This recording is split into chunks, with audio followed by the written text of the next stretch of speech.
Very warm welcome to everybody today. I don't know which part of the retreat attracted you to be here, whether it was the suffering part or the idea of suffering being transformed into joy. But one way or the other, we're going to meet suffering in our lives. It's inevitable. And I think most of us, including me anyway, certainly are here because we have experienced some form of suffering, which is quite a loaded word perhaps, but suffering can include anything from being slightly disappointed with life or with yourself or with a friend or situation in your life to downright suffering of illness and, losing loved ones, things really not working out the way you expected, divorce, separation, maybe a house purchase falling through, which I'm hoping doesn't happen because as a project, we've just managed to find a suitable monastery after 8 years, and we're now putting, we've made our offer, had it accepted, and we're waiting for all the contracts. So all this inevitable suffering when things go wrong, I'm sure we're all familiar. But the Buddha's teaching is an extraordinarily positive message. He does say that he teaches only two things, suffering and the end of suffering. But the important point there is the end. And yet he says that it's not possible to find the end without understanding what suffering really means. That means the nature of it, the scope, the breadth, and also what to do with that suffering. We're not just destined to sit with it and grit our teeth or grin and bear it, as they say in England, stiff upper lip. There's actually some meaning to it and something that can be done to help us deepen our compassion and our wisdom. And this is why it's such a wonderful message. I borrowed the title of the day's talk, the retreat actually, from the Venerable Thich Nhat Hanh, who was a very famous Vietnamese monk who did a lot of peace activism. He was a refugee from his own country and spent his whole life serving others and teaching the message of peace. And he actually used this beautiful phrase, "No mud, no lotus," which is really beautiful because that just shows how, in a sense, the deeper we can put our roots down and feel into that suffering, the more we can use it as a kind of fertilizer for everything that's beautiful in the human heart. And I think this is especially possible when we stop personalizing the suffering, the disappointment, the discomfort that we experience and start to see it as something universal, a universal predicament that we share and that we can actually help one another with. So it's the core thread of the Buddha's teaching, this idea of suffering and the end of suffering. It's also the purpose that people like myself go forth. In the ordination chanting, when we take ordination, we ask our preceptor, please give me the going forth to understand and become free from all suffering. Yeah. I can't remember the Pali. Sabba dukkha nisaranam nibbana sachikaranataya. It means, may I receive the going forth and may I understand all suffering, freedom from suffering, to experience nibbana. So this is the whole purpose. And in the Buddhist text, it says time and again that all beings recoil from pain and desire their own happiness. And many times the path starts just with this simple understanding. All beings, whether we're small, large, human, non-human, even visible or invisible beings, desire happiness. So it's a basic human search, it's a basic human preoccupation really with happiness, with the ending of suffering. And yet often we don't know how to define either happiness or suffering, and we're looking for happiness quite often in the wrong place. Ajahn Chah says it's like, Ajahn Chah's my teacher's teacher. He's a very famous monk from Thailand who lived in the forest, very aesthetic life, a life of meditation and hardship in many ways, physically. But he was supposed to realize some high teachings in his life and find freedom. So people that were around him said he was very, very happy, had a great sense of humour, quite a wicked sense of humour. He lived outside the box, you could say. But he said often with happiness or with suffering, where there's an itch on our bum and we scratch our head. So it's like we're kind of looking in the wrong place for the happiness and we're looking to relieve it in the wrong place as well. So, this to me means that often we're trying to fix things up outside. And of course, to some extent we have to try, right? We're social beings, we live in society. There are problems that are collective, that it's important to be involved in and not to turn a blind eye to at all, because even if it's not affecting us now, it's going to affect us sooner or later. You know, sometimes we can look at suffering as over there with that group of people. Here we're okay, it's peaceful. But fortunes can change so really, really very fast. So it's important to have that universal perspective on things and to obviously be engaged as much as your capacity allows or as much as your particular interests or skill sets allow. But recognising that we can only really attend to the cause of suffering within ourselves. And if we neglect that, we become quite inefficient in our work externally. You know, we can't really promote peace if we don't understand where peace comes from, how it arises inside. We can't really try to alleviate other people's suffering if we don't really understand the causes for that suffering. You know, we're just amending the superficial aspects of suffering without addressing the cause. So the Buddha went quite deep with this. And for me, when I first heard the Buddha's teachings and I heard that, you know, somebody for the first time admitting and saying very directly that suffering is an inevitable part of life, but also activating that wish for us to be free from suffering by saying that there is a path out, and that suffering has a meaning. For me, this was just an incredible relief, because everyone around me had been saying, what's wrong with you? Why are you suffering? You've got nice friends, you're good at school, you know, you're from a stable family and all the rest.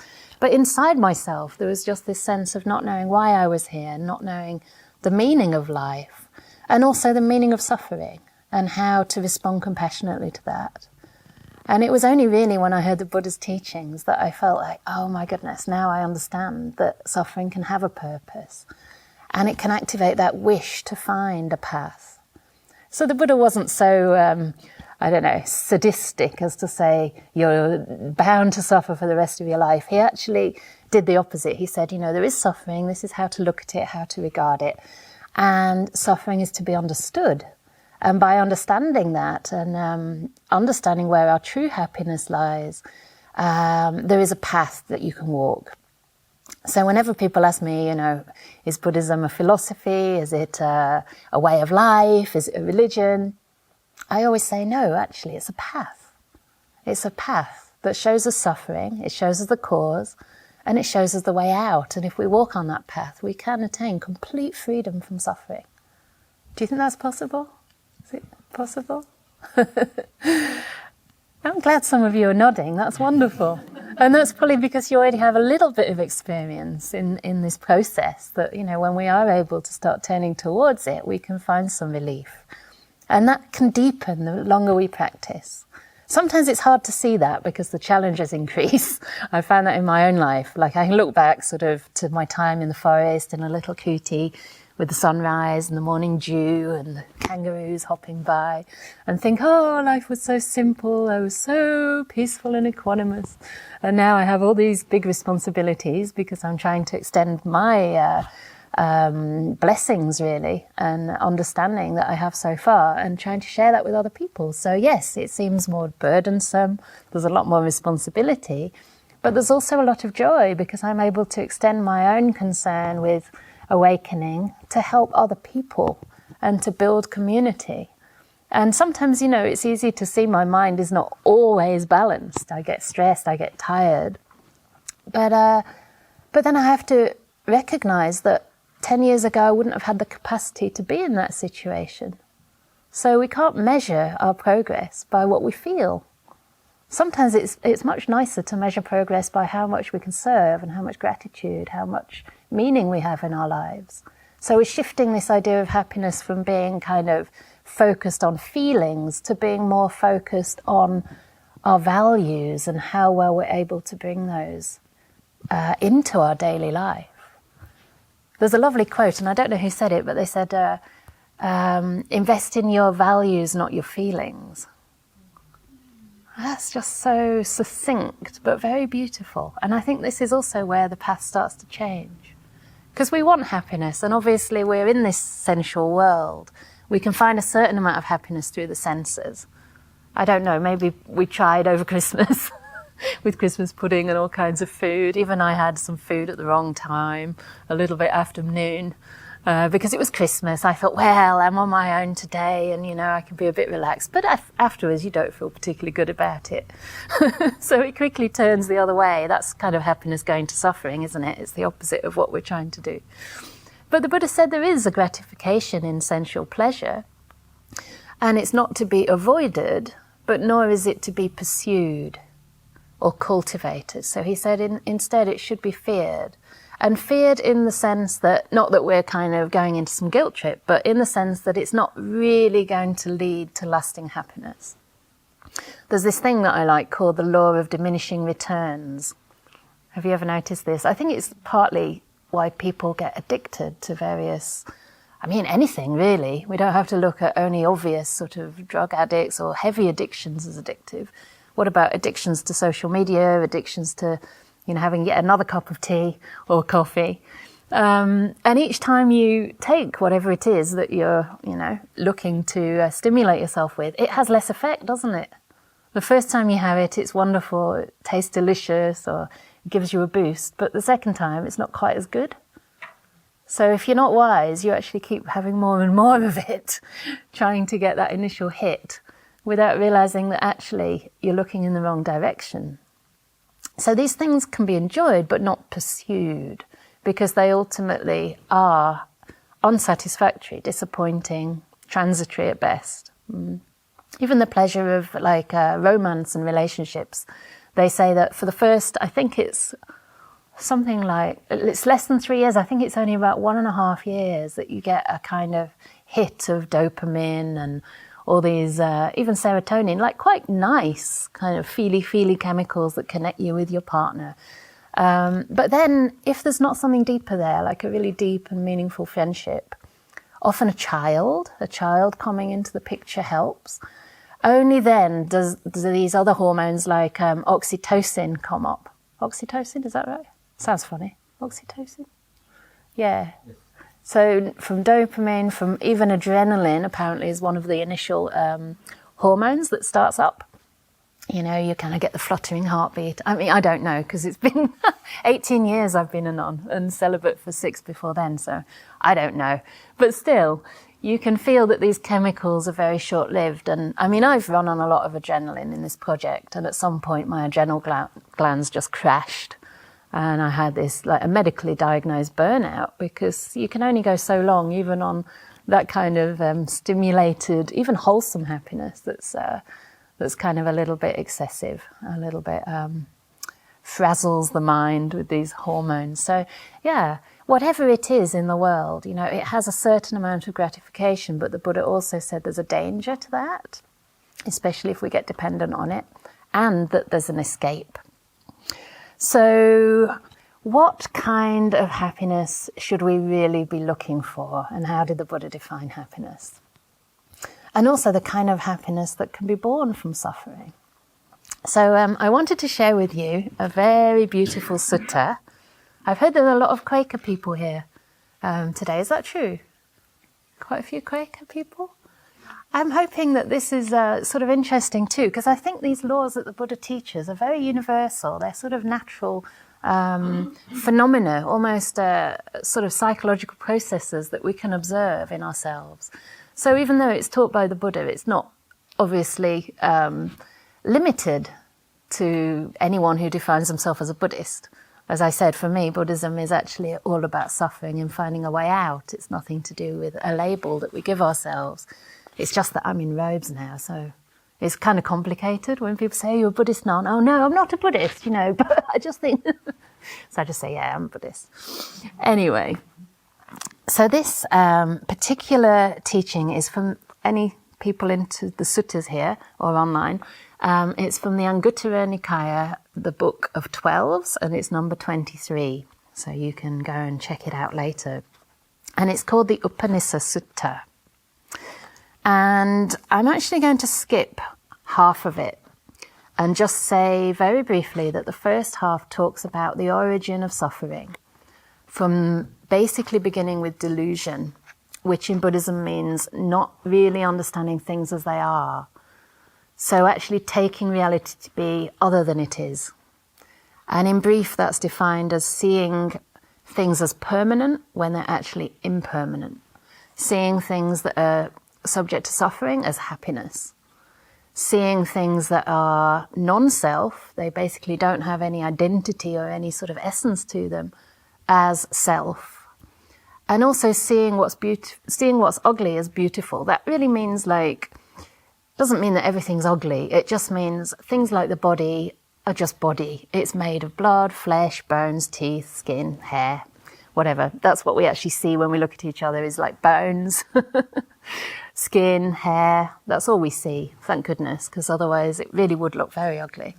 And just sort of glorifying it, really, seeing it as something more beautiful than it is. So it's a kind of reality check.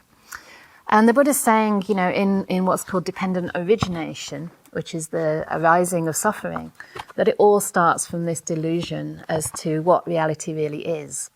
Not seeing things as they are, but seeing them often as we just wish they would be.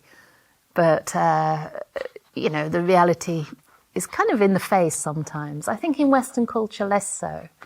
But when I first went to India, it was very eye-opening to me and felt very sobering in a sense. Because there are these realities of life and death, and obviously the suffering of poverty and, just overpopulation, things not running on time, things being a little bit chaotic, was very evident. But also evident was that people would live inside of that without denial. They would learn to go with the flow. They'd learn to shove into the train and kind of somehow let each other on. And they seemed very in touch with the way things were. And also that gave them a perspective on life. And I by no means wish to glorify sort of difficulty in life, but I did find that some white folks who would visit, or people from more privileged so-called first world countries, would be a little bit condescending. Oh, these poor Indians, they don't have so much. But actually they were the ones that found the conditions very uncomfortable. They were the ones that would get very angry if the train didn't come on time. And sometimes the Indian friends that I'd be with would just be quite shocked by how much anger these spoiled Westerners would have when things didn't go quite to plan.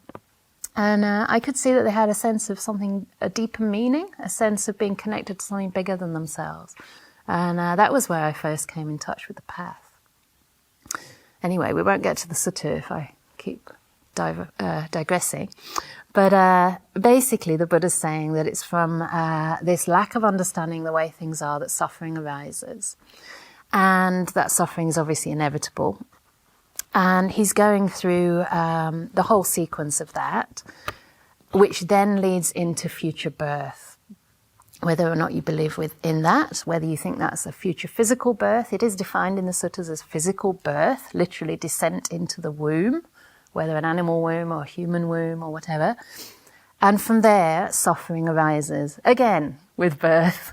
We're born and it's inevitable that we suffer. So regardless of whether you think that's coming later, we have that now. I certainly have a lot of suffering with my gastric condition. I have another friend in Oxford who has MS. She's my age. And we were talking about our chronic sicknesses and just how hard it is to navigate sometimes. And yet also, again, how that can be a blessing in the sense that we no longer take our health for granted. Yeah. Anyway, so we have the suffering caused by birth. And quite often in the Buddha's teaching that continues to more suffering. But here in the Upanishad Sutta it's very interesting because it kind of juxtaposes this dependent arising of suffering with something called dependent liberation. And it's the path out of suffering, which can happen at that point. So this is a juncture which can either lead into more suffering, the suffering that leads to more, or the suffering that leads to the way out of suffering. And here at the point of suffering, the Buddha says that instead of going into all that sorrow and despair and, kind of birth and death and the whole cycle continuing, he says with suffering as a cause, faith or confidence can arise. And confidence here means confidence or inspiration in the Buddha's teachings, in the fact that there can be some meaning found in this suffering. There can be it can be a source of compassion, a source of wisdom. For me that was very clear, as I said, when I first heard the teachings. It gave me such a high. It carried me through years of practice and serving others and given me such a sense of meaning in my life, ultimately leading me to ordain. And I'll go into this in more detail across the 3 days, but for now, just to read this out. So from suffering, faith, and then with faith or confidence as a proximate cause, gladness can arise. That's pamoja in the Pali. With gladness as a proximate cause, rapture can arise, known as piti in the Pali language. And this is now in the meditation arena. With piti or rapture as a proximate cause, tranquility arises. Tranquility is when we get very still in our practice. Our body starts to settle, our mind starts to quieten. With tranquility as a proximate cause, happiness arises. So here you can already see this is a different kind of happiness. Most of what we think of as happiness is stimulation, isn't it? It's excitement, it's something a little bit coarse, maybe even just a bubbliness. But this kind of happiness is arising from tranquility. So it's getting a taste for a different kind of joy. Then from happiness, with happiness as a proximate cause, samadhi. Samadhi here is translated as concentration, which is in my tradition known as bad translation. Actually, the rest of it's wonderful. It's Bhikkhu Bodhi's translation. But samadhi really means a kind of quietening, a calming, a stilling of the mind. Things coming together, everything sort of unifying. Whereas concentration gives this idea of something becoming quite small and narrow and condensed. And I think this is sometimes difficult, and I'll talk about this more as the retreat goes on, but this can sometimes lead to a lot of over-efforting on the part of meditators. We think we've got to get our mind still, we've got to focus on the object, don't let it go for any reason, no matter what. You've got to really kind of hold that object in mind, and this leads to a lot of tightness and actually quite a lot of so-called spiritual ego. I've got to get this and this stage and got to get onto the breath, got to get onto whatever it is. Whereas stilling the mind has a completely different feel, doesn't it? It's much more spacious, it's much more natural. It's something that happens, as we can see here, as the result of a cause, and that cause is happiness, not over-effort, not tightness, not stress. So happiness is really at the heart of this. And the happiness born of peace. And then it's with that stillness as a proximate cause that the knowledge and vision of things as they really are arises. So this is now the opposite of that delusion of avidya. This is now vidya. It's seeing things in line with reality. So seeing what's impermanent as impermanent, what's suffering as suffering. What doesn't have any inherent self or essence as non-self. And what's ugly is ugly, what's beautiful is beautiful. We're actually starting to define these things correctly, in line with the truth, in line with the truth in the sense that it leads to freedom of mind. And then from there, with the knowledge and vision of things as they really are, as the proximate cause, revulsion arises, which is a strong translation of the word nibbida. But it's a great translation, because what it really means is that we leave it alone. We turn in a different direction. There's no judgment there. Remember, this is coming from a very still, very quiet and pure mind. But we just leave the things that are suffering aside. It's as simple as, putting down a hot coal. If you pick up a hot coal, or say if you get something yucky on your fingers, you don't think, oh, I should just be really peaceful with this, just have a look at how smelly it is and just don't wash it. You just wash it off. You don't have to have aversion. It's natural, isn't it, that you want to drop the hot coal, wash your hand, and turn to something more beautiful. So this revulsion is a kind of turning away from the things that don't nourish us, that don't bring peace, and turning toward a path of peace. And of course, this is very natural. Remember, everything here is caused quite naturally by its previous one. And from there we get this dispassion or fading away. Viraga is the Pali. And that just means those things fall away from our mental field. Perhaps they even fall away in our life. It's like if you're in a relationship that's unwholesome, that's toxic or even abusive. Once you realize that, you don't think, I better preserve that relationship. You try and find a different path, a way out. And when you do, that thing fades away over time. That person leaves your life or you leave theirs. And you're no longer caught up with that anymore. So the same thing in the mind. And then with this dispassion or fading away as the proximate cause, liberation arises and the knowledge of the destruction of defilements.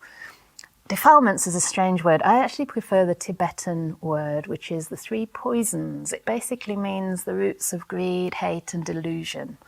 In a sense, they defile the mind, in the sense they obscure it from happiness.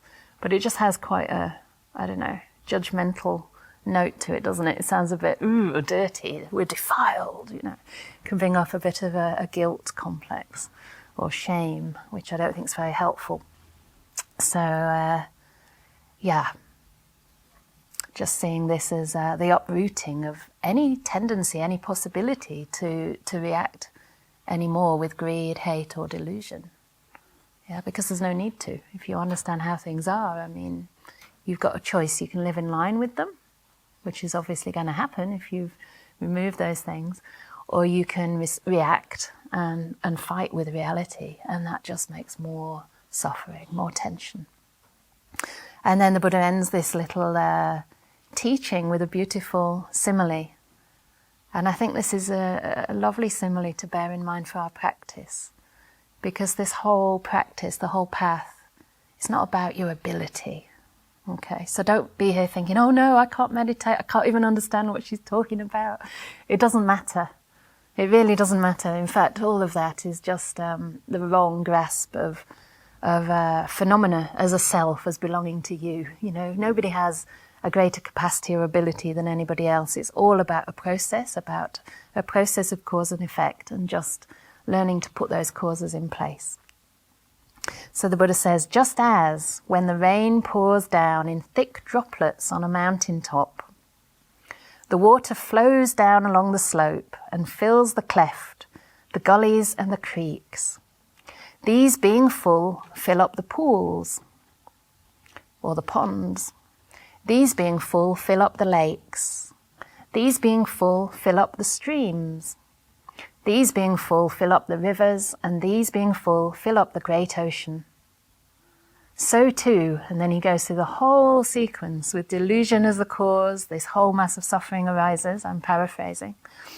And then we come to the suffering, with birth as a cause, suffering, with suffering as a cause, confidence or inspiration in the teachings, that there is a way out, gladness, rapture, tranquility, happiness, stillness, knowledge and vision of things as they are, fading away, turning away, fading away, liberation and the knowledge of the uprooting of greed, hate and delusion. So I don't know how you feel about that, but I think that's very beautiful and very positive message. But to finish the talk, we do have to go back to suffering now. I'm trying to kind of stage it, between the happiness and the suffering, so it's not all about suffering. But the Buddha did say that talk on suffering is very conducive to the holy life. He said it actually leads to peace and to wisdom, and to all of these things, to enlightenment, to nibbana itself. So he did emphasize talking about it. And for me, I actually feel it's quite a relief. I think in my family, we weren't really allowed to talk about difficult emotions at any great depth. It was kind of like, you're not angry, are you? No, I'm not angry. I'm not. Go to your room if you're angry. I hope my parents aren't listening, because that's just it's a parody, really. It's not the whole truth. But this is just our general attitude, I think, as human beings, isn't it? That we don't really want to talk about these things. We don't want to look at them. But for me, I feel much more comfortable facing up to things and finding a way to understand. So how does the process get underway? And first of all, of course, to develop confidence. How do we develop confidence? We need to actually hear these teachings. If we haven't heard them, then we're not going to have another way out. Sometimes we can be very judgmental of other people who don't practice or who are lost. You see the things going on in the world. The appalling genocide that's happening in Gaza. I mean, these are extremes, but they're happening to people right this moment, and we can think, how is this possible as a human being, And sometimes you look at people and you think, wow, they've suffered. How is it possible that they can inflict the same suffering or worse on others? Why can't we learn from this? And we can get a little bit judgmental, but how do we know how we would be if we hadn't heard these teachings? Maybe we're just incredibly fortunate to be in the right place at the right time and have guidance. Otherwise, we could be just as lost. And quite often, atrocious actions and violence is perpetrated because we're around the wrong people, we're around the wrong ideologies. And my teacher has a lovely phrase. He says, better than criticizing a bad ideology, which can just make us as bitter and obnoxious as anyone else, it just present a more beautiful one. So this is what the Buddha's trying to do, and we hear this beautiful doctrine and gain inspiration and confidence in that. And for me, I think one of the most beautiful parts of hearing the teachings is that universality of the predicament that we're in, as I said before. Because if it only pertained to us, we might just think, oh, there's something wrong with me. I used to think that. What's wrong with me? People say I shouldn't suffer. There's nothing wrong in my life. But I feel it. I feel this heaviness. I feel this kind of sense of, just being aghast, really, at the suffering that I'd hear about even on the news, as a teenager. What are we supposed to do with this? How can anyone hold this? And then understanding that this is a universal thing can really bring up that compassion. And that sense also of looking for a universal solution, not a solution that just pertains to me in my life, getting the right job, the right partner, and all the rest, because that's just a constant. I don't know how many people are still looking for that. Or you have a partner and it's, they're not perfect, believe it or not, because if they were, they probably wouldn't be with you, right? Because you're not either. So, instead of that, we just have this sense of the scope of it and the breadth of suffering, and start to look at what we can do. So the Buddha said, that the whole teaching is contained in what he called the Four Noble Truths. And he used this lovely simile. He said, just as all the footprints of smaller elephants are contained in the elephant's footprint, any smaller elephant's footprint can fit in that, so too all the teachings are contained in these Four Noble Truths. And the first truth is the truth of suffering. And he said, suffering is to be understood, right? Not suffering is to be wallowed in or to be rejected, but suffering is to be understood. The second one was the truth of the cause of suffering. So he discovered this cause as craving, wanting things to be different, wanting to push it away, or not getting what we want, being associated with, the people that we don't want to be with. And resenting that, wanting it to be different. So any kind of wanting is the cause of suffering. And he said, that cause has to be abandoned. So I love this because it's practical, right? These things are there, but then there's an action point to take. So it really suits my sort of analytical, Western conditioned mind. And then he said that there's an end of suffering. So this is the big yay. And that end of suffering is to be realized. And for that, of course, he gave a path, which is the last truth. There is a path to the end of suffering, and that path is to be developed. And the beautiful thing was, he said, if it wasn't possible to develop that, if it wasn't possible to develop beautiful, wholesome states of mind, no matter what your situation, he wouldn't teach it. But because it's possible, that means for everybody who has this precious human life, it is possible, if you've heard these teachings, to develop beautiful, wholesome states of mind, to develop the whole path right up to liberation. He actually said the only people that can't become liberated from all suffering and experience this peace, this happiness that's dependable, that's secure, that's stable, the only people that can't do that are people that have killed their parents. Anyone here? Taking a gamble? Or raped a bhikkhuni. So that's quite unlikely. And drawn the blood of an arahat. Is that it?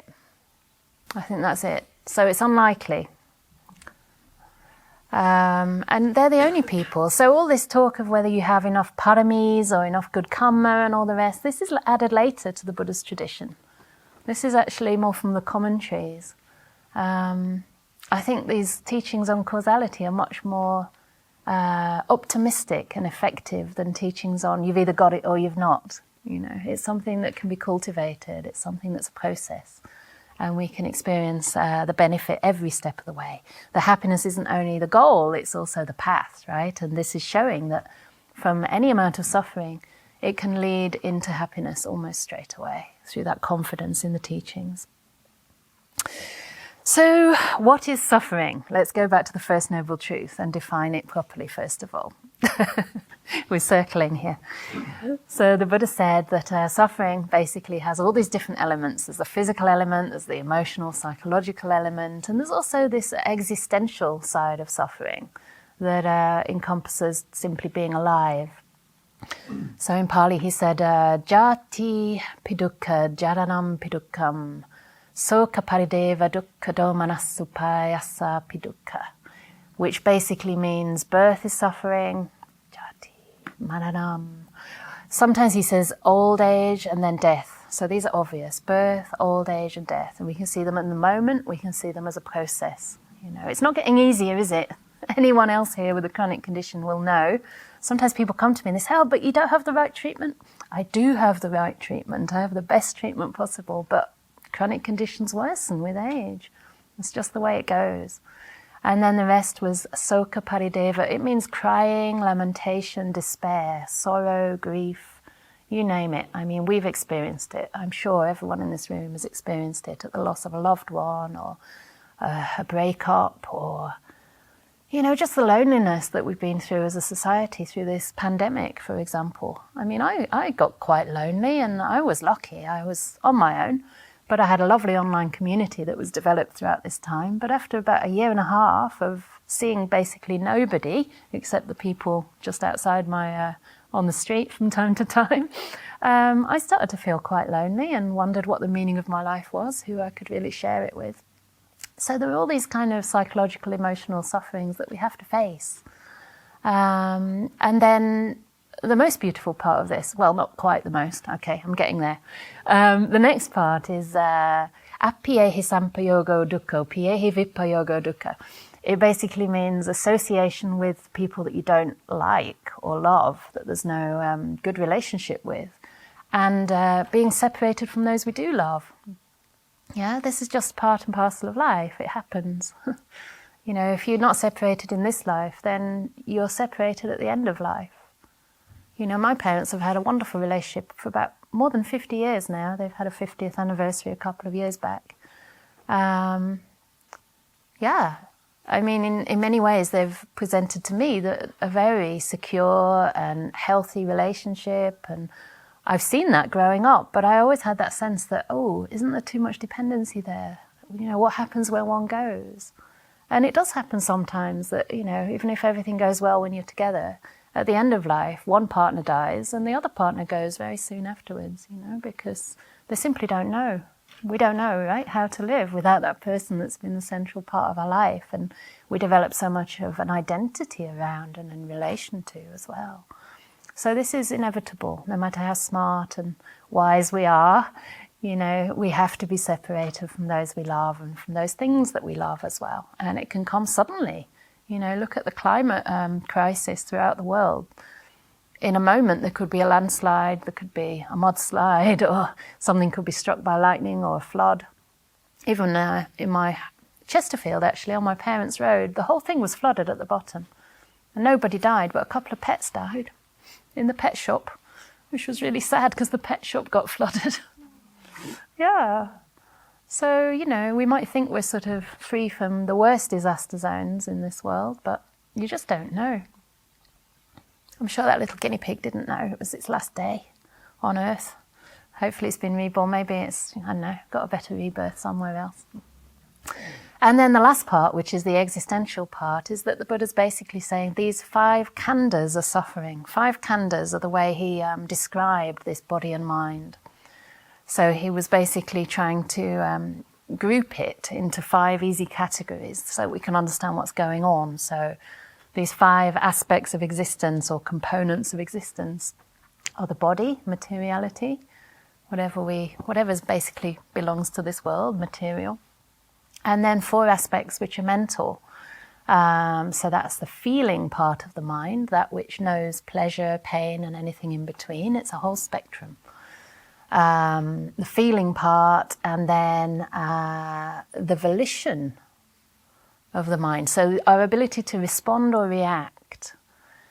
And I'm sure I'm missing one here. Vedana, sanya, perception. So that which perceives, which knows, which labels and judges. Yeah. So this is a person. This is a German person, or this is a camera in front of me. This is perception, and perception can often be skewed, right? It can come with a lot of evaluations as well, which is related again to this reactive part of mind, the sankhara. And then there's the consciousness itself. Am I still missing one? No, that's it. Consciousness.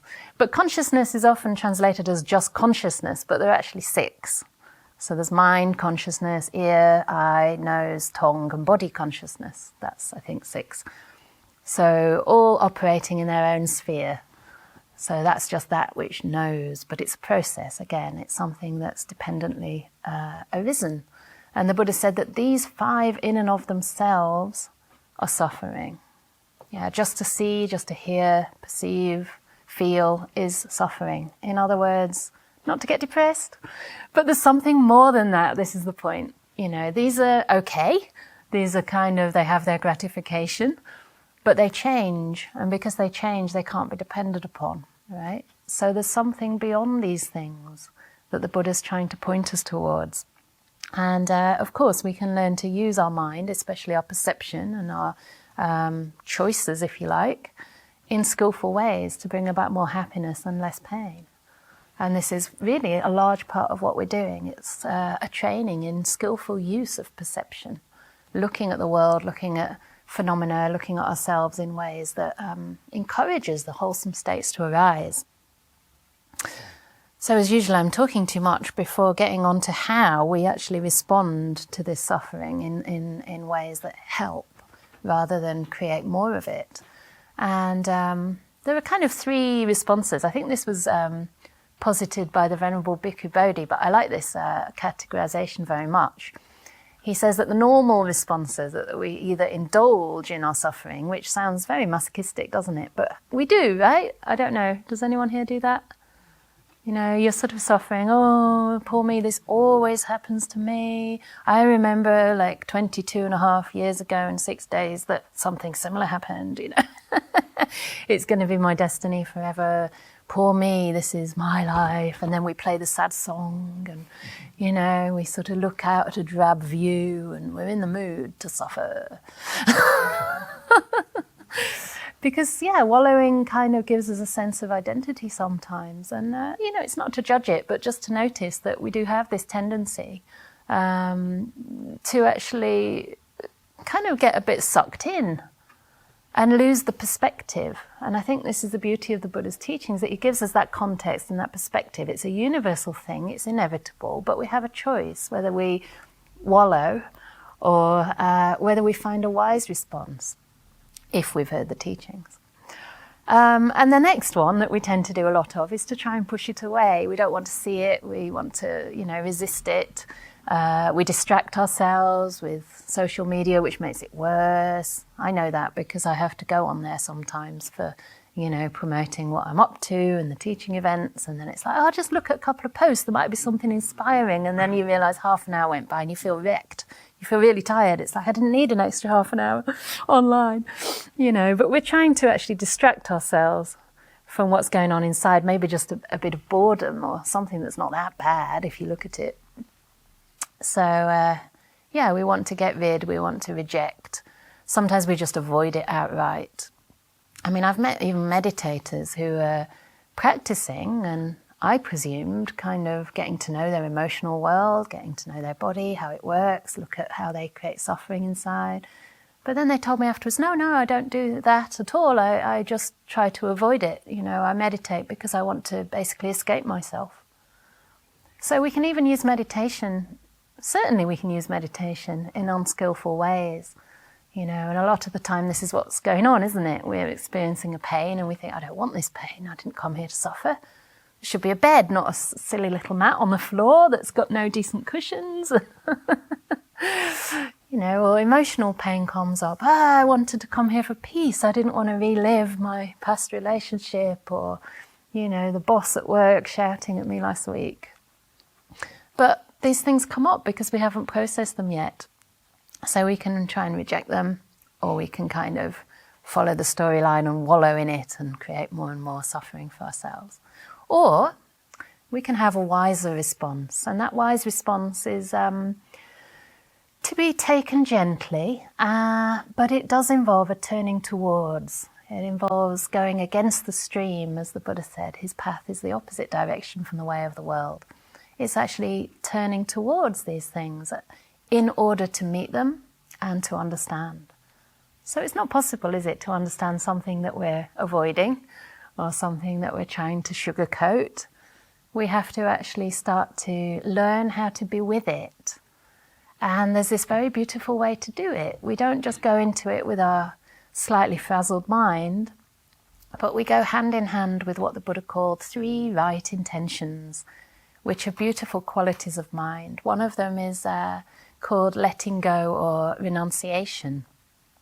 And in this context, to me, in meditation, it really is related to that sense of perspective that the Buddha's trying to instill in us, this idea that this is not my suffering, this is just cause and effect, this is nature.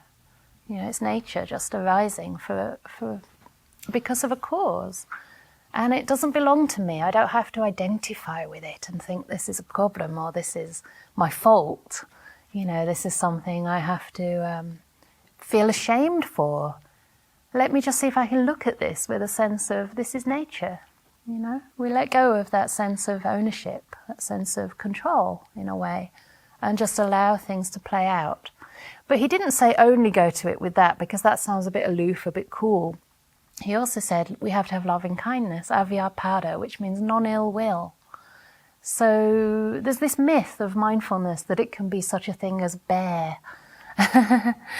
But the fact is, however we're aware is conditioned by our tendencies, our psychological makeup. We might be someone who's a little bit controlling, or sometimes has more aversion in the mind than a natural sense of love and acceptance, because we're not enlightened, right?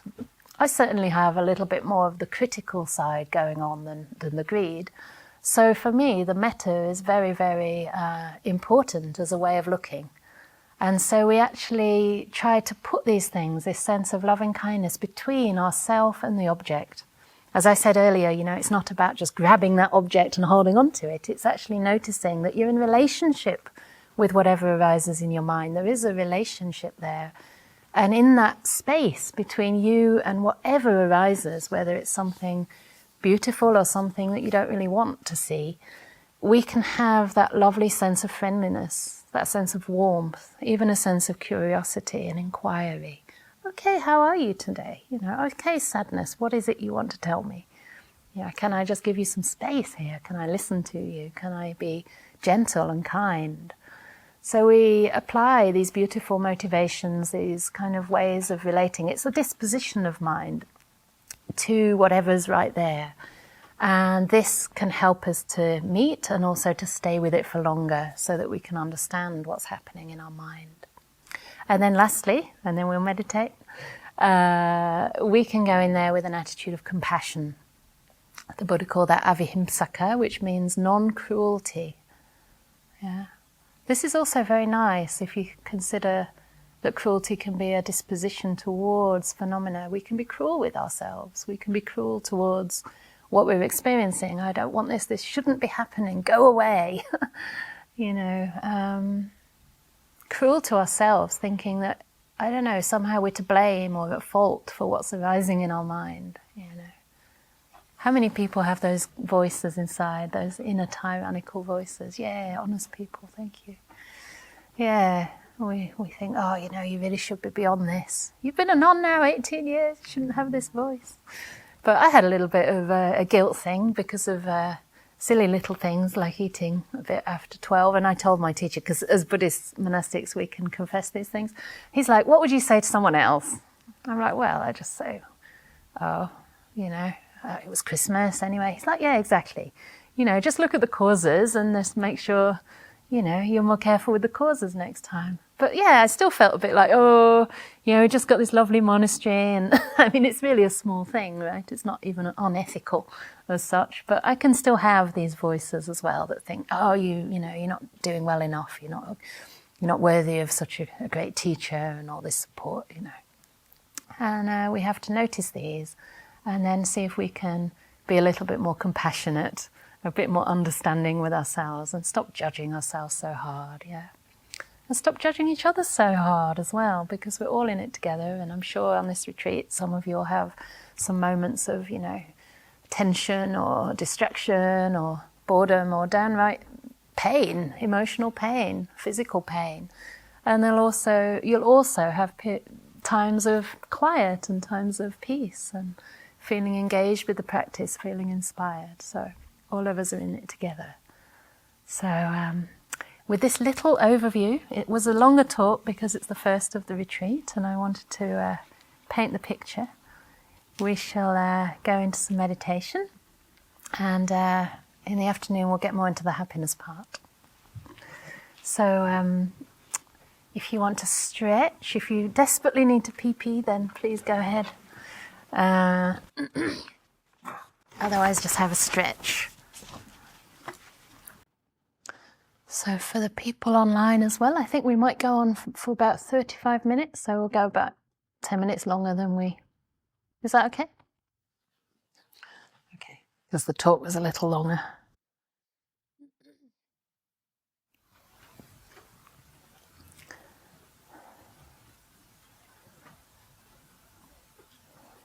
So... making your body as comfortable as you can before we begin the meditation.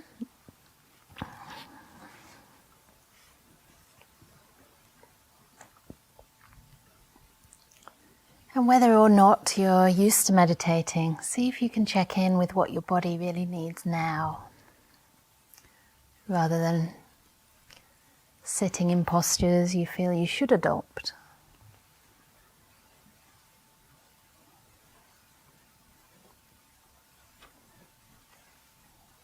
If you can, it can be helpful to have a fairly straight spine, but sometimes if you have a back problem or you're feeling tired, it's okay to sit against a wall or the back of a chair. Even to lie down, especially for those online. You might have a favourite sofa or even your bed. So just see what your body and your mind need right now.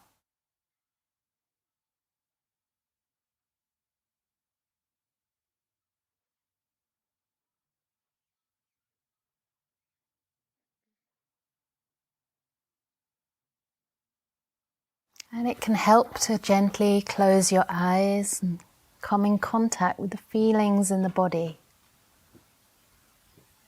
which give you feedback about the way you've positioned your back, your limbs, your buttocks.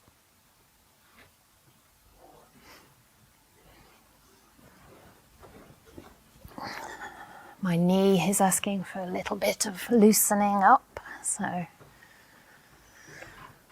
going to give it the time and space to show my body I really care.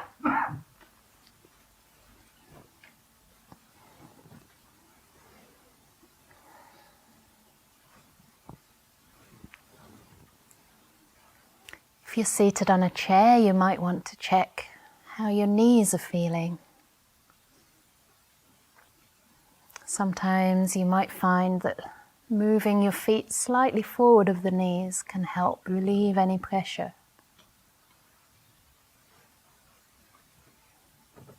Maybe noticing whether or not your thighs are a little bit clenched, tighten up, allowing them to relax outward.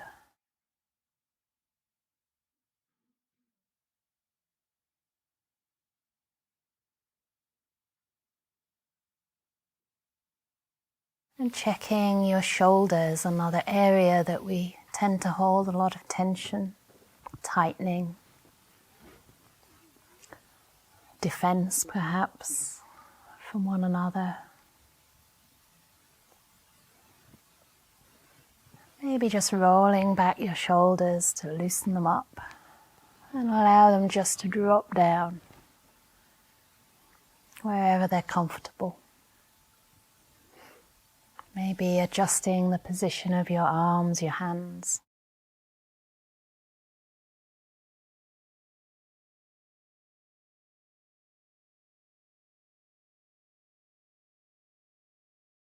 Giving your fingers space.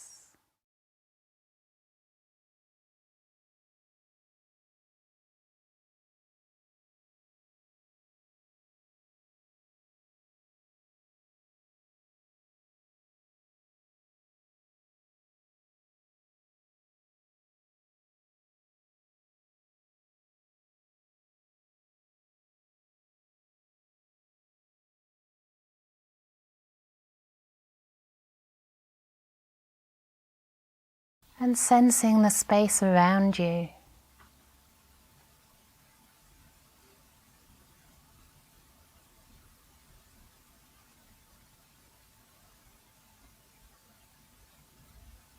Recognizing we're here together with people we may not know yet, but who share the same intention, the same wish to offer ourselves, themselves, some space, some peace.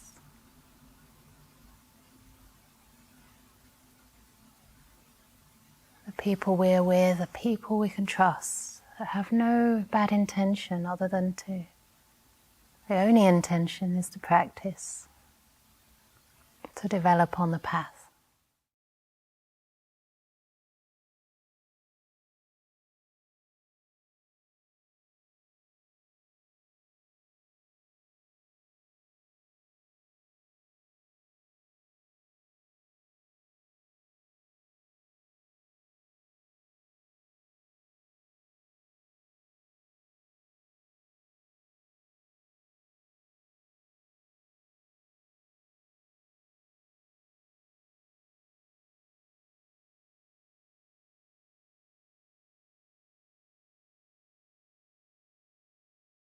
And allowing yourself a few deep breaths to help you arrive into your body gently and into this space.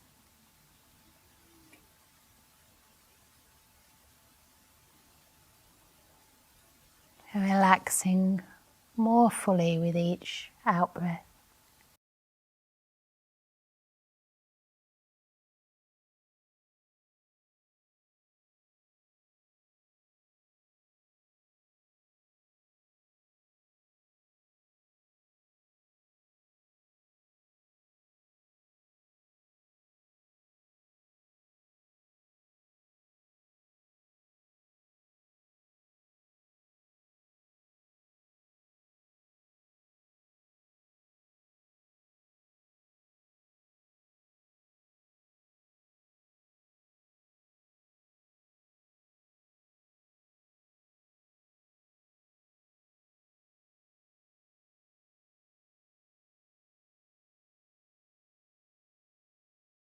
So if you wish, you could follow me in a simple body scan to help us arrive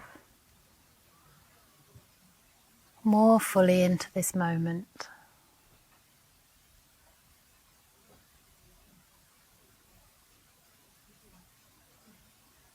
Starting from the top of the head,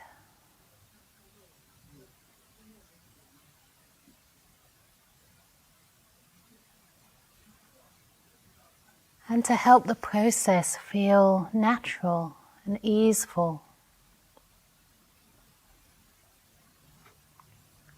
Imagining your mindfulness like the light of the sun, shining on the top of your head right now, illuminating any sensations you experience. Maybe clearly, maybe not so clearly.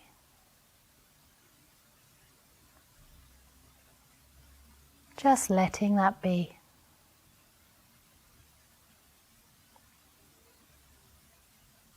And along with this mindfulness, the light of the sun is the warmth, the kindness, the friendliness.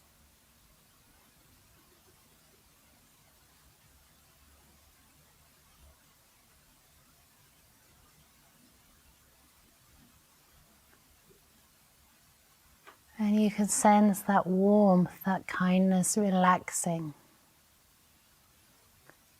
whatever you experience, letting it be, establishing that relationship of friendship, of care, of respect.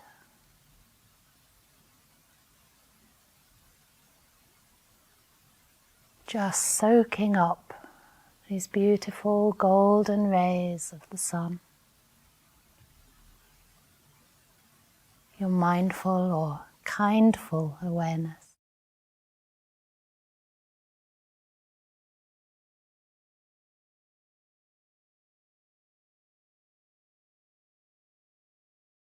And allowing that to spread, to soak right through your face, your forehead.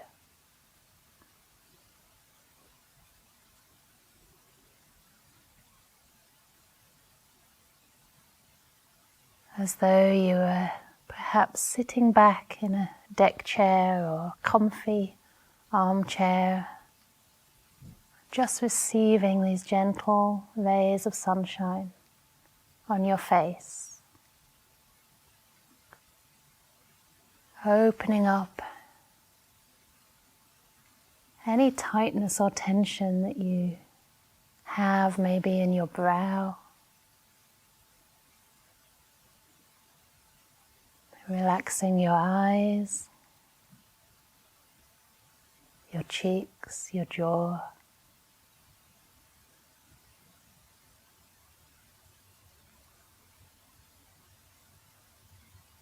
And bringing you in touch with whatever sensations you experience.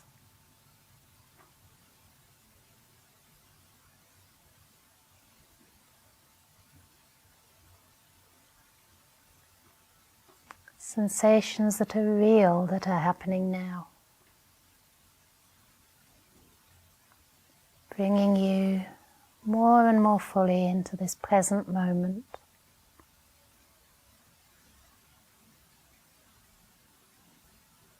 Away from the conceptual part of the mind.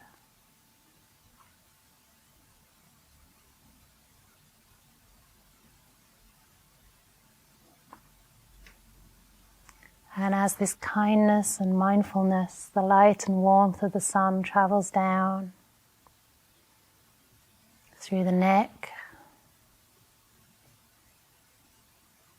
and to the shoulders, you start to feel into your shoulders.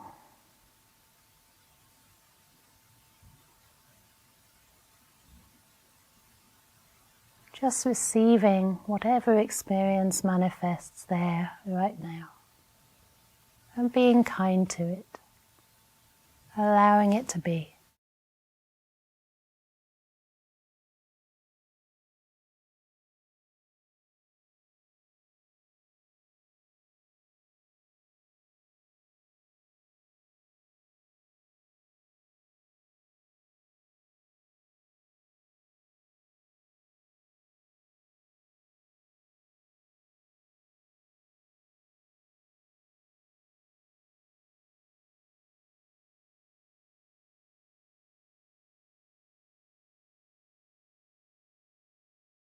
Soaking up this beautiful sunshine through your arms,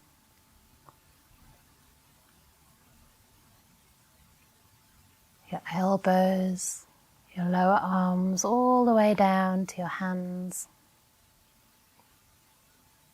your palms, fingers and fingertips.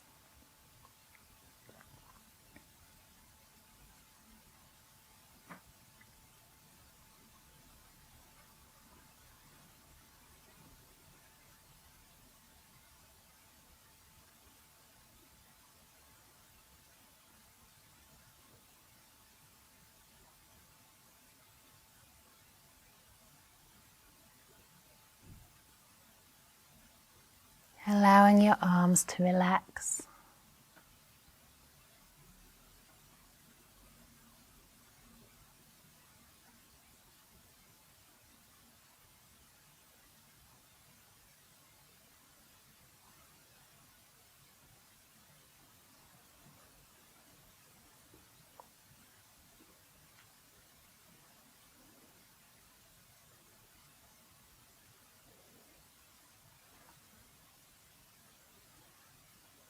And spreading through your throat, your chest, throughout the whole torso. Gently illuminating any sensations you experience. From your ribs right across the chest, maybe deep inside, as though you're simply soaking up the golden rays of the sun.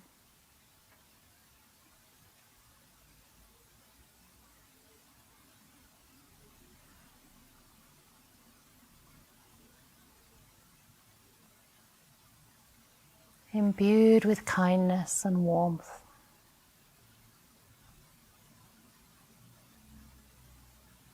That massages, caresses any part, any feeling in your torso, in your belly,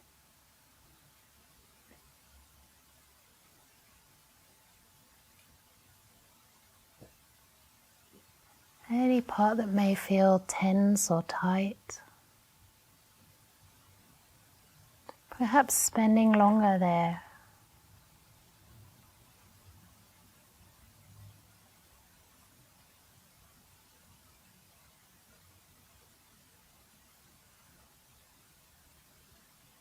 Suffusing that area with kindness and care.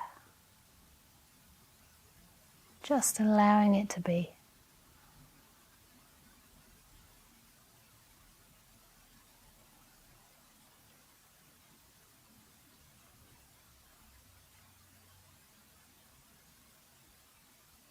And being so gentle.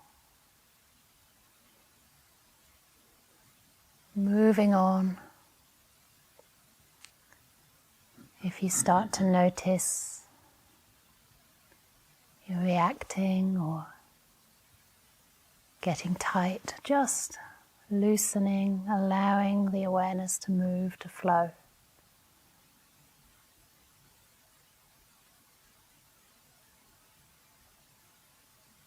Spreading all across your back,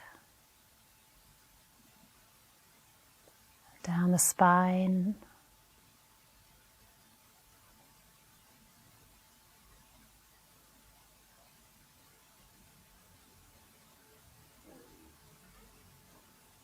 and down to your hips, until your whole torso is suffused with kindfulness.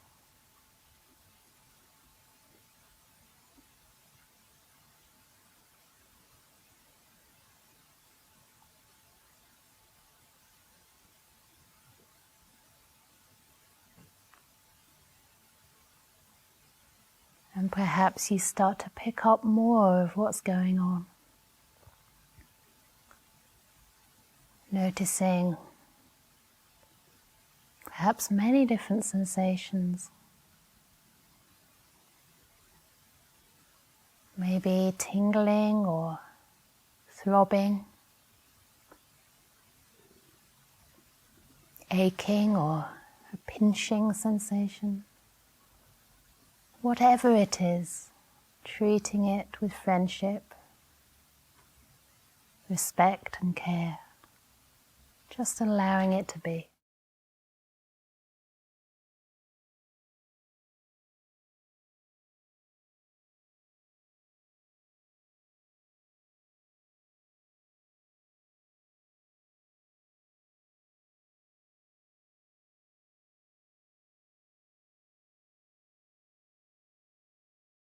And feeling into your buttocks, noticing any sensation in your buttocks, maybe pressure or weight.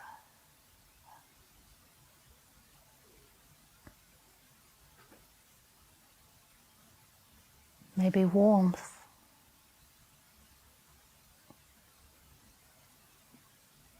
Without judgment.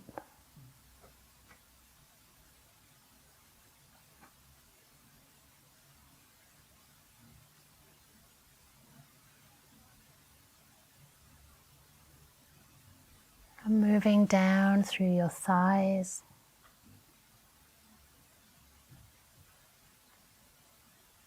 Perhaps deep into the muscles. Wherever your mindfulness flows. Bringing along with it that kindness, that warmth.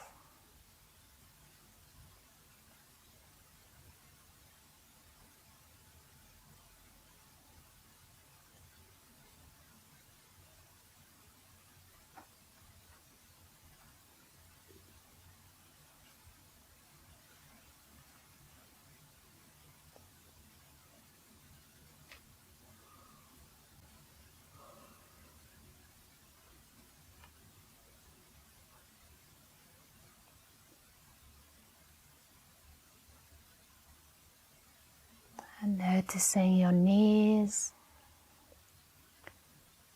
the back of the knees,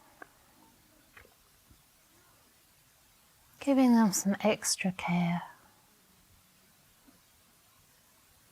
The knees work so hard.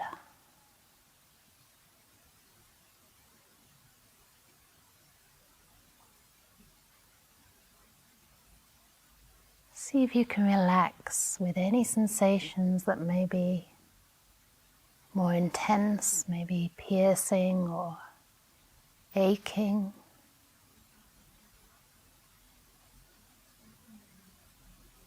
Just allowing it to be.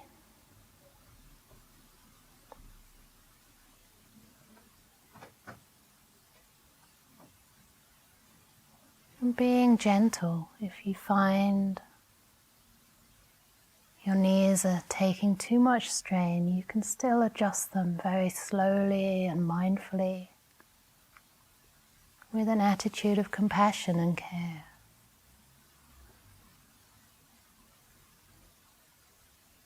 Notice how they respond.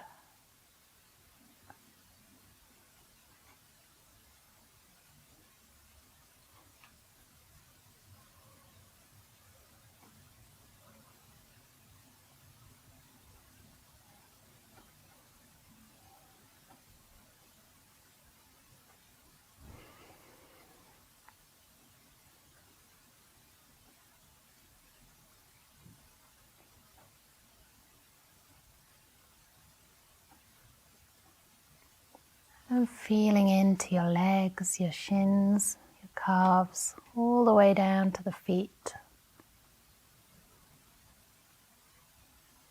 The heels, the soles, the toes.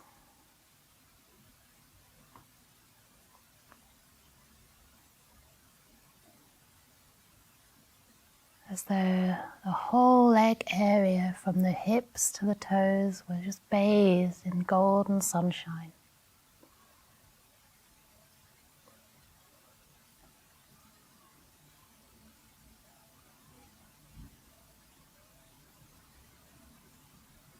Allowing them to deeply relax.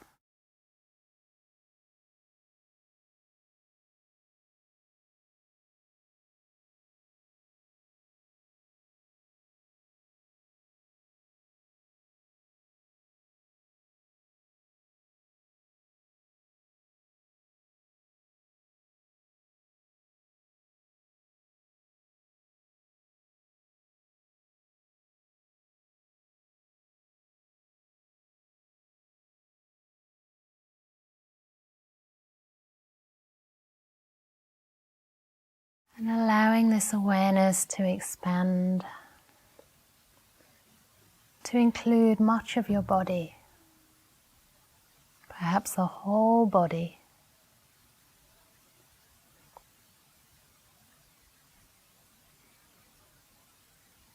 With all its various sensations, imagining your body illuminated now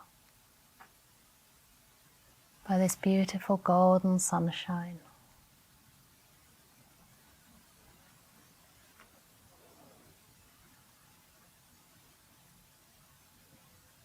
And perhaps noticing any areas that are still a little tight or tense. What is needed for them to relax?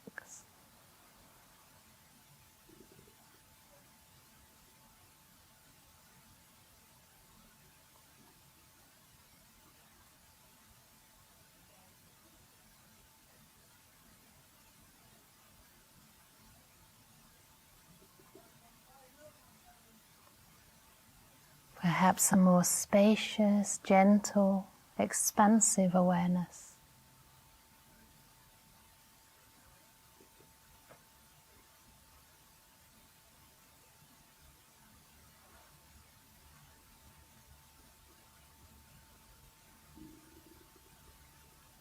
A deeper sense of acceptance, friendship.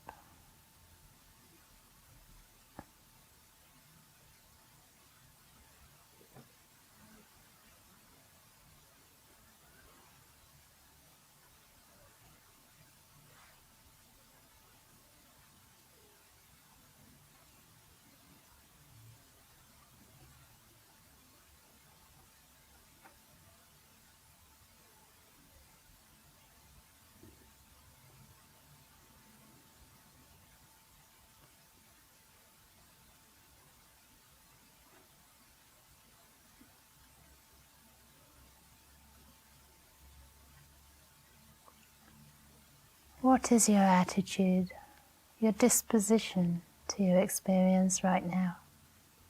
Just noticing, without any judgment.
Just enjoying the beauty of this one moment at a time.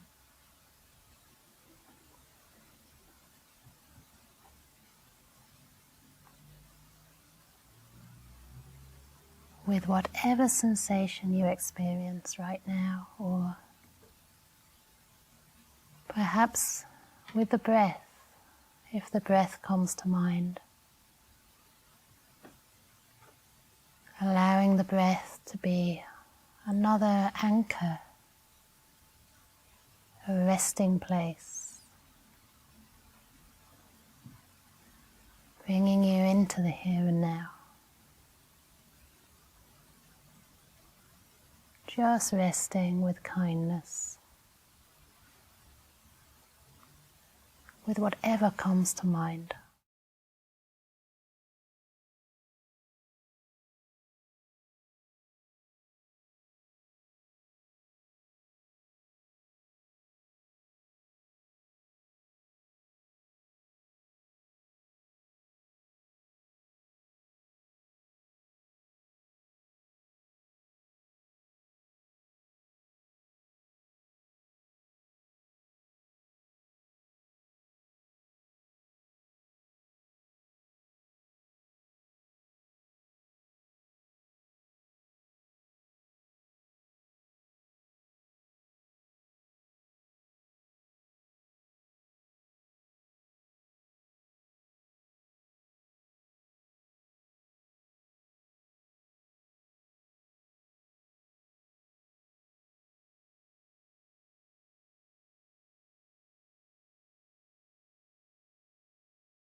When we're coming to the end of the meditation, just notice how you feel now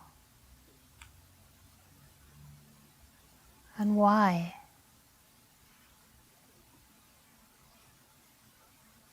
What was the effect of mindfulness and kindness on your experience?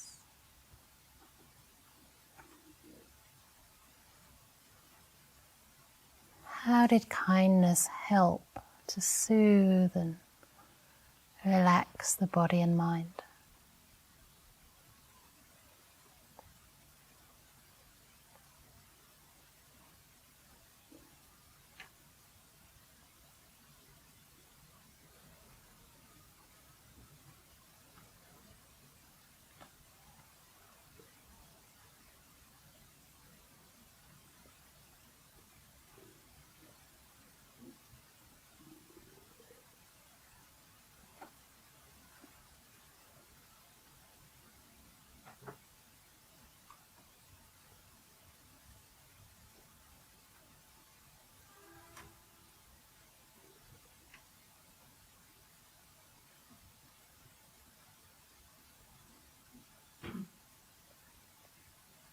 If there's a little bit more peace in the mind, can you notice the happiness of that? A lessening of suffering, of stress.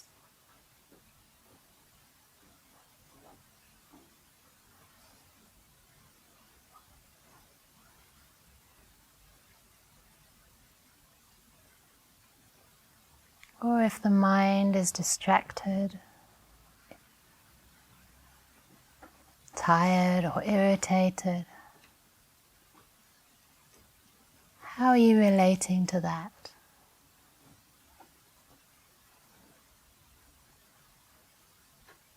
Can you respond compassionately?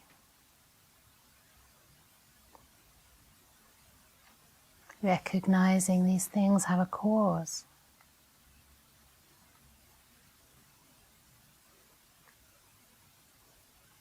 And extend your friendship to those unwanted emotions as well. Being so kind and gentle with yourself.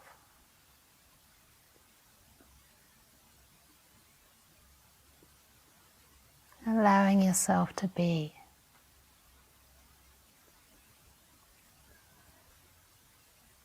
To feel welcome, just as you are.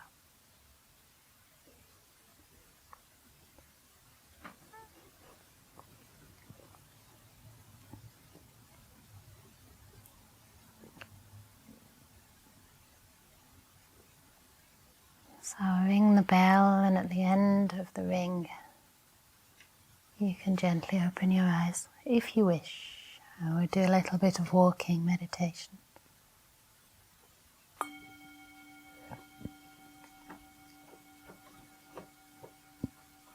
Or if you prefer, you can carry on. The schedule is optional. Of course, lunch is not optional, because no one ever skips their lunch. But the rest is a guideline, so please feel free to listen into your body and mind, to whatever you most need from time to time. But on the schedule, we have some walking meditation, and you can have it for as long as you like. It's supposed to be until 12, but you can do it a bit longer if you wish. You have a long lunch break until 1:30, so would anybody here like to have a little bit of guidance as to how the walking meditation can go? Or are you familiar with walking meditation? Would you like a few words about that? Anyone? Yep. Okay, so walking meditation is really just another posture to continue your practice in, and it can be very lovely to help maintain the continuity. So, but also give the mind a little bit more to engage with. And Sometimes that's helpful if you're sleepy or tired. Other times, sleepiness and tiredness, you might just need a rest, So always on the first day of retreat. For me as well, there's a lot of that. So if you wish, you can lie down from time to time. But at other times, it might be just that your mind's a bit distracted or not quite engaging yet with the retreat. And the walking can help because there's a lot more to be aware of when we're walking. And so generally speaking, we start by choosing a walking path. And here there are a couple of rooms upstairs and also the basement where you can choose. You just find a spot in the room and you walk along the shortest direction. Don't walk along the really is it vertical one? But walk horizontally. And you just have one stretch. So you're walking from one side to the next and then turning around and coming back. And we do it fairly naturally, but at a slower pace than you do outside because there's not a lot of steps. And we just try to establish our mindfulness and kindness. My teacher calls that kindfulness, which is rather genius, I think. Kindness and mindfulness together. In the same way that we did when we were sitting. So just having a friendly attitude towards your experience and also feeling into your experience, coming away from the idea of thinking about your experience, but actually feeling the sensations. So try to put that awareness in the feet and maybe in the legs if you wish. And then we start to walk. So you can see my hands. The feet are standing here. Imagine this is the feet. And we just gently lift up one foot and we're aware of the feelings in the foot as it rises and then moves and then comes back to the ground. So you feel into the sensations. It's very easy to feel the weight, the pressure, and any sensations in the moving part of the foot. And then we do the same with the other foot. So the idea is that we're trying to arrive in every moment. We're trying to arrive with every step, rather than get on to the next step, and just really be aware of how it feels to walk. You can see it as just the physical feelings. You can even see it as the intentions to lift the leg and to move it and to place it down. Just see what's involved in that whole process, because we do it so subconsciously most of the time, but there's a lot going on. And one tip is to notice from time to time if you're getting a little bit tight, because we're walking quite slowly and the mind can get very kind of small in a way and focused in. So just keep relaxing the body from time to time, maybe at the end of the path. Just, again, re-establish a connection with the whole posture, standing, okay, mindfulness, kindness, and then turning, and then walking back. So the whole thing can be quite fairly slow compared to your normal walking, but again, try not to make it unnatural. Like if you start to get tight, just relax a little bit, or maybe expand the scope of your the area of your awareness from the foot to include the whole leg, for example. So just adapt it to whatever feels good to you. And like with all meditation, there's no desired result. So just see if you can enjoy the process. Don't think about where it's leading, and you'll probably find that the mind starts to calm. And this can be a lovely sort of practice in and of itself, especially for people who maybe find it difficult to sit for longer. You can actually do more walking throughout the day. But even otherwise, even if you like sitting, try to include some walking meditation, because it's a lovely way to get that continuity in your daily life. Even if you're just walking from here up to having the tea, instead of just like having this image of the tea in your mind and the queue and how you've got to hurry, see if you can instead be aware of each step on those stairs. And in this way, we can create a really beautiful, peaceful sense of continuity. And a lot of care as well for the other retreatants here. So because we're all, we're going to get kind of softer and slower as the time goes by, so we can be considerate of one another in keeping that momentum, that continuity, and also awareness of the space that we share. So is that okay? Is that enough? I guess lastly, I just say the start and end of the path are really good opportunities to just reset. So you don't have to worry. If you lose your awareness halfway through, never mind. You're going to come to the end of the path, re-establish it and go forward. Okay, so you can do that if you wish for however long you like. Maybe, what should we do? Should we do a bell or not? Or should we just let people, I think no bell, huh? No bell, silence. Okay. And walk for as long as you like, and then at 1:30, which is ages away, we come back here for some more Dhamma reflection and guided meditation. Okay? So between now and then you'll be having your lunch. That also can be done meditatively, so enjoy having your lunch. Okay. And have a rest, have a lie down in here if you want. It has to remain silent in here and no food and drink, I think. Maybe water's okay, but you can come in here in that break and just lie down. Okay, so see you soon.